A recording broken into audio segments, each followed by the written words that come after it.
దాని మీద మీరు వెబ్సైట్ తీసుకోండి. ఖచ్చితంగా జనసేనలో మెజారిటీ సభ్యులందరూ కూడా జనసేన అధినేత ముఖ్యమంత్రి కావాలని కోరుకుంటున్నారు. సో దానికోసమే కదా తరతరాల నుంచి ఉన్నటువంటి పగలు ప్రతీకారాలు పక్కన పెట్టి ఎవరితో కలవకూడదు అనుకున్నారో వారితోనే కలిసి పనిచేయడానికి సిద్ధపడ్డారంటే వారి నాయకుడిని ముఖ్యమంత్రిగా కనీసం 2.5 సంవత్సరాలను చూడాలనేటువంటి ఆశతోనే కదా సార్. అదే కదా నేను గిఫ్ట్ అని చెప్తాను. పవన్ కళ్యాణ్ గారికి తప్పితే ఎవరికి సాధ్యం కాదు. ఎందుకంటే ఈయన పొత్తు పెట్టుకున్నటువంటి ఆ పార్టీ తోటి, పొత్తు పెట్టుకున్నటువంటి సామాజిక వర్గంతో ఎస్టాబ్లిష్డ్ రైవల్టీ ఉంది. మనం దాన్ని చెరిపేలేము, మనం దాన్ని బాగు చేయలేము. అటువంటి పొత్తును కూడా యాక్సెప్ట్ చేశారు అని చెప్పారంటే జన సైనికులు పవన్ కళ్యాణ్ గారికి ఇస్తున్నటువంటి గౌరవం చాలా గొప్పది. కాకపోతే అది అర్ధరహితంగా ఉంది, ఎడిపోతుంది, పొత్తిడిపోతుంది. ఎవరు అడగరేంటి? జనసేన కార్యకర్తల్ని చాలా మండలాల్లో నాకు 30, 40, 50 విలేజెస్ వరకు నాకు పరిచయాలు ఉన్నాయి. జనసైనికులు ఉన్నారు. వాళ్ళు కదిలితే మా పవన్ అన్న సీఎం అని చెప్పని అంటారు. అటువంటి వాళ్ళ పరిస్థితి, వాళ్ళ మానసిక పరిస్థితి చెప్పండి. వాళ్ళకి సమాధానం లేదు. అసలు ఏం జరగబోతుంది? వద్దు, అసలు ఎలక్షన్ ముందే ఈ విధంగా ఉంటే ఎలక్షన్ గెలిచిన తర్వాత ఏమవుతుంది? అసలు గెలవకపోతే మాకేమవుతుంది అంటున్నా. పవన్ కళ్యాణ్ నష్టం అండి గెలవకపోతే. ఆయన చెప్పిన స్టేట్మెంట్ మరి ఆయన గుర్తుందో లేదో తెలియదు కానీ మాకైతే బాగా గుర్తుంది. నన్ను గెలిపిస్తే అసెంబ్లీ లోపల పోరాడతాను, గెలిపించకపోతే అసెంబ్లీ బయట పోరాడతాను అన్నది. వాటి గ్రేట్ స్టేట్మెంట్ అండి అది. అంత డిటర్మినేషన్ ఉన్నటువంటి వ్యక్తి అన్నిటికీ కాంప్రమైజ్ ఏంటి? ఇది అర్థం కావట్లేదు. అవగాహన ఉంది అని అనుకుంటున్నాను నేను. నాకే ఇది $1 మిలియన్ క్వశ్చన్ ఉంటే అతి సామాన్యమైనటువంటి కార్యకర్తలకి అసలు పూర్తి స్థాయి ఏం జరుగుతుంది అనేది తెలియాలి. దీని మీద త్వరలోనే ఒక క్లారిటీ తీసుకొని కార్యాచరణ రూపొందిస్తాం. కాపు సంఘాలని లైట్ తీసుకునేటువంటి వాళ్ళకి మీ ఛానల్ ద్వారా చెప్పదలుచుకున్నాను, దయచేసి మాతో పెట్టుకోవద్దు. ఇంతకు మించి ఏం చెప్పను. దయచేసి కాపు సంఘాల జోలి వచ్చి కాపు సంఘాలకి ఏదో మరకంటిద్దామని చెప్పి ప్రయత్నం చేస్తే బూమ్రాంగ్ అవుద్ది, కోలుకోలేని దెబ్బతింటారు. సత్యం గారు ఫోన్ లైన్ అందుబాటులోకి వచ్చారు. అక్షయ్ సత్యం గారు, good morning. Good morning sir. మీకు అక్కడ ప్యానల్ ఉన్న పెద్దలందరూ కూడా గుడ్ మార్నింగ్ సార్. ఏంటి సత్యం గారు, మొత్తానికి మా సీట్లు మాకు కావాలి జనాభా దామాషా ప్రకారం అని ఎక్కడైనా కాపు సామాజిక వర్గం సంబంధించిన నేతలు మీటింగులు పెడితే వాళ్ళని కోవట్లుగా చిత్రీకరిస్తున్న పరిస్థితులు కనపడతామని, ఎందుకు అట్లా? అంటే అడిగే స్వేచ్ఛ వారికి లేదా? కాపుల్లో కోవట్లు, కాపుల దారేటు అనే వ్యాఖ్యానాలు కొన్ని పత్రికల్లో చూస్తుంటే దేవుళ్లలో ఒక్కడైన మా దళితుడే లేకపోయిన తాతనారాయణరావు గారు రౌడీ దర్బార్ సినిమా గుర్తుకొస్తుంది సార్.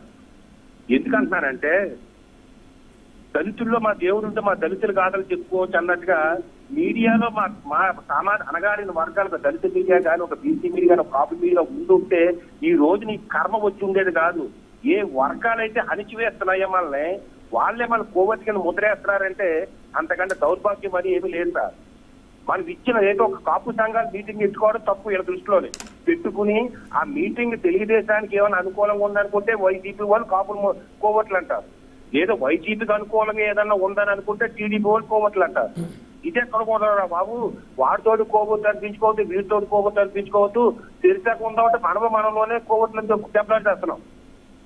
ఇది ఎంత దౌర్భాగ్యం అంటే సార్, ఇది కోవత్తి అని ఎవరని చూస్తాం. పొత్తుకి వ్యతిరేకంగా మీటింగ్ పెట్టడం కోవత్తి అనుకుంటాం. మరి పొత్తుకి వ్యతిరేకంగా మాట్లాడే నువ్వు లోకేష్ బాబు ఎవరికి కోవచ్చు?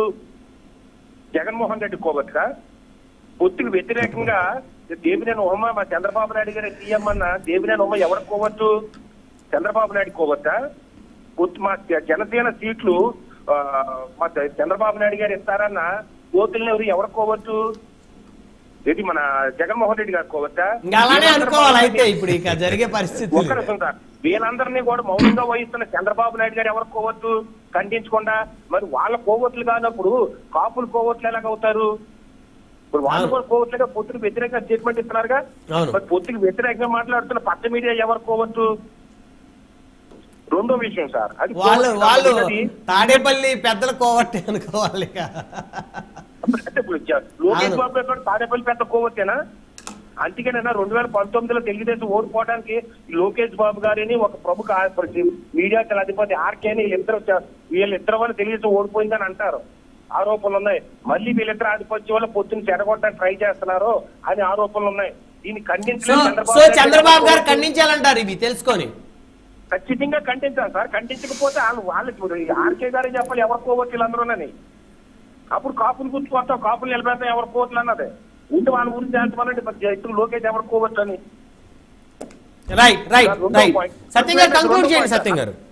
రెండో పాయింట్, సామాజిక పద్ధతిలో కోరుకోవడం తప్పు లేదు.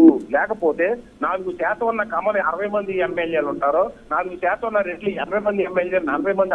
అంటే సత్య గారు ఇక్కడ వారికి నాయకత్వ లక్షణాలు ఎక్కువ ఉన్నాయి, మిగతా వారికి లేవనేది వారి యొక్క భావన, వారి యొక్క అభిప్రాయం. నాయకత్వ లక్షణాలతో మనిషి పుట్టాడు సార్. అధికారం వస్తే నాయకత్వం చేస్తారు. ఇది జగన్మోహన్ రెడ్డి నాయకత్వ లక్షణం ఎక్కడి నుంచి వచ్చింది? సీఎం అయిన తర్వాత వచ్చింది. అంతకుముందే నాకు బాబు గారిని సీఎం కింద పుట్టించాడు ఇతన్ని. రాజశేఖర రెడ్డి గారికి ఎక్కడి నుంచి వచ్చింది నాయకత్వ లక్షణం? అధికారం వస్తే డబ్బు వస్తుంది, డబ్బు వస్తే నాయకత్వం. డబ్బు 4 రూపాయలు ఎవడో వెనకాలంటే ఆ కూడా 4 తిరుగుతారు. సార్ ఒక్క నిమిషం, వీళ్ళ డిమాండ్ లో జనాభా ప్రాతిపదికగా సీట్లు కోరడం తప్పు కాదు. అయితే కాపుల్నే గెలిపించండి అనే మాటలు అనలేదు అంటే మాత్రం తప్పు. జనసేన వెనకాల ఎవరు పోటీ చేస్తే వాళ్ళు గెలిపించండి. అలాగే జనసేనకి సమ ప్రాతిపదికన సీట్లు లేకపోతే తెలుగుదేశం డిమాండ్ చేయడంలో తప్పు లేదు సార్.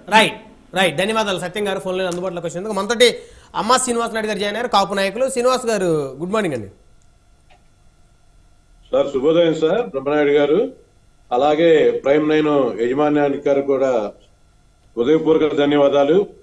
ఈ రోజున ఆంధ్రప్రదేశ్ రాష్ట్రంలో అత్యధిక జనాభా ఉండి స్వతంత్రం వచ్చి ఇన్ని సంవత్సరాలు అవుతున్నా గాని రాజ్యాధికారంగా గాని లేదంటే ఆర్థికంగా గాని బలపడని ఏకైక కులం ఒకటి ఉంది అంటే ఇది కాపు జాతి.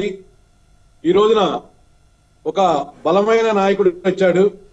ఆ బలమైన నాయకుడికి జాతి మొత్తం కూడా సార్ గుడ్ మార్నింగ్.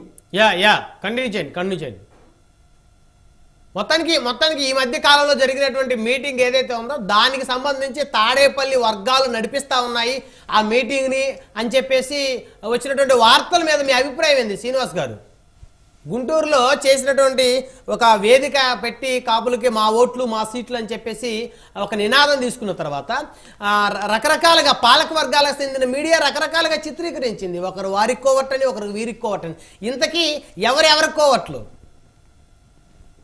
బ్రహ్మనాయుడు గారికి ధన్యవాదాలు. హలో శ్రీనివాస్ గారు కంటిన్యూ చేయండి. ఈ రోజున మనం చూస్తున్నామండి, అత్యధిక జనాభా ఉండి ఆంధ్రప్రదేశ్ రాష్ట్రంలో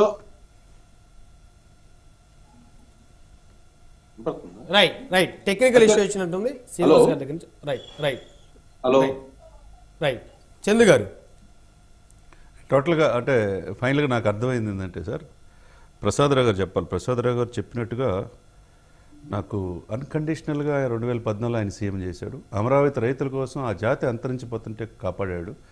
తర్వాత అన్కండిషనల్గా రాజమండ్రి సెంట్రల్ జైలుకి వెళ్ళి వచ్చి ఆక్సిజన్ అందించి ఆయన బతికిచ్చాడు, ఆయన పార్టీని బతికిచ్చాడు.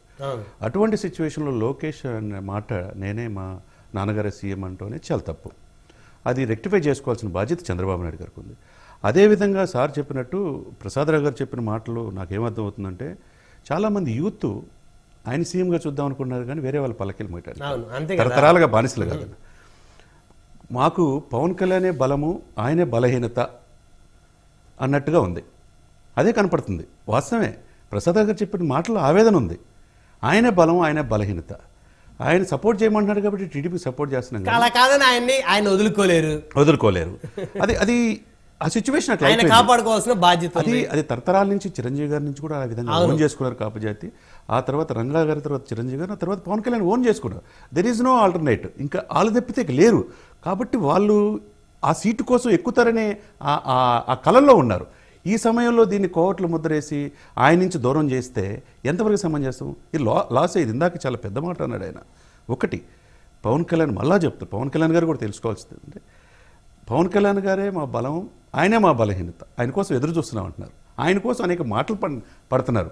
ఆయన కోవట్లన్నా బయటకు వెళ్ళమన్నా ఆయన వదిలిపెట్టి వెళ్ళే పరిస్థితి లేదు. ఇప్పుడు ఆయన ఎన్ని స్థానాలు ఇచ్చినా, 50 స్థానాలు ఇచ్చినా, 40 స్థానాలు ఇచ్చినా స్థానాలు మాత్రం పక్కా గెలిపించుకుంటారు ఈసారి, అందులో నో డౌట్ ఎట్ ఆల్. కానీ అది టీడీపీకి వెళ్ళాలా లేదనేది ఇప్పుడు చంద్రబాబు నాయుడు గారి చేతిలో ఉంది.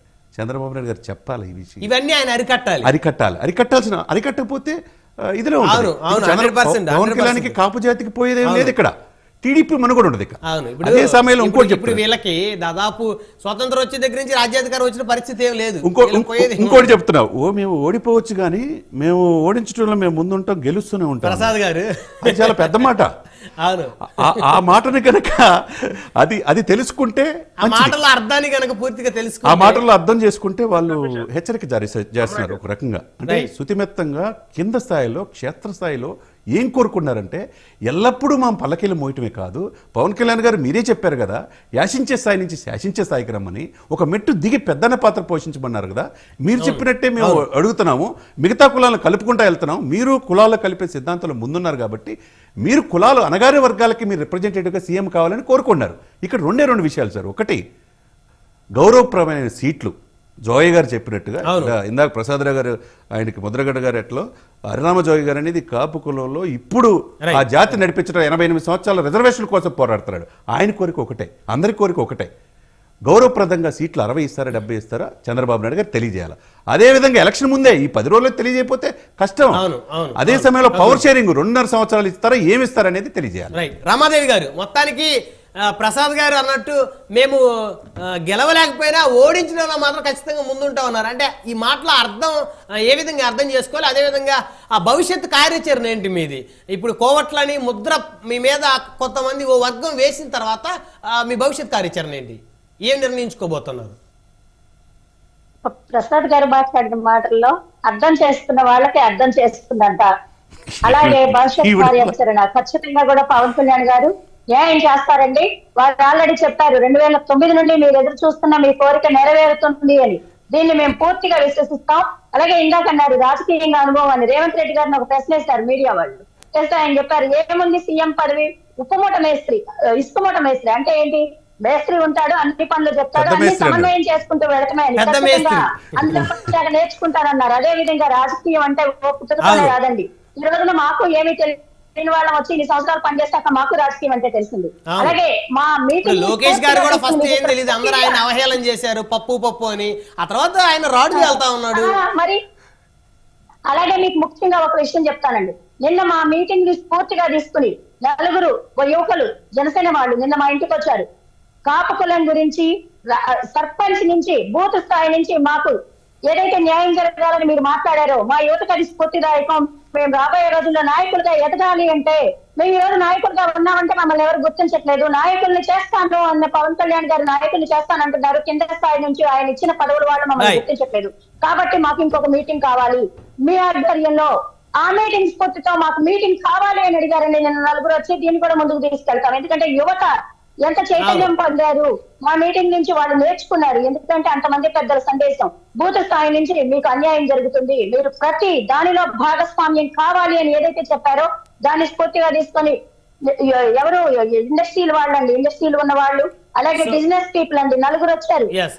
మన ఓట్లు మన సీట్లు అనే నినాదం మీద మీరంతా కట్టుబడి ఉంటారు. ఖచ్చితంగా ఉమ్మడి గుంటూరు జిల్లాలో మీకు కావాల్సిన సీట్లు మీరు సాధించేంత వరకు మీరు పోరాటం చేస్తారు. వాళ్ళు అదే అడుగుతున్నారండి, నేను కూడా పెట్టుకుంటాను, నా పేరు కూడా ఇవ్వండి, ఒక ఏదో నియోజకవర్గంలో నా పేరు ఇవ్వండి అని ఒక అతను బలంగా వచ్చి నిలబడ్డాడండి నిన్న. ఇది కటారి శ్రీనివాస్ గారికి కూడా చెప్పారు, పెద్దలకు కూడా చెప్పారు, మా పేరు ఇవ్వండి, వాళ్ళ సీటు ఎవరికి ఇచ్చినా పనిచేద్దాం, మనము ఇంకా చేద్దాం, రాజకీయంగానే చేస్తాం, మేము ఇక్కడ కొన్ని మాటలు ఉపయోగించకూడదు, ఖచ్చితంగా చేస్తామంటున్నారు. కాబట్టి మేము కూడా రాజకీయంగా సామాజికంగా చైతన్యవంతులం అవుతాము, మేము కూడా ముందుకు వెళ్తామని యువతకు అవకాశాలు ఇవ్వండి అండి. యువతకైనా మీరు ఇస్తామంటున్నారు, యువతకు అవకాశాలు ఇవ్వండి.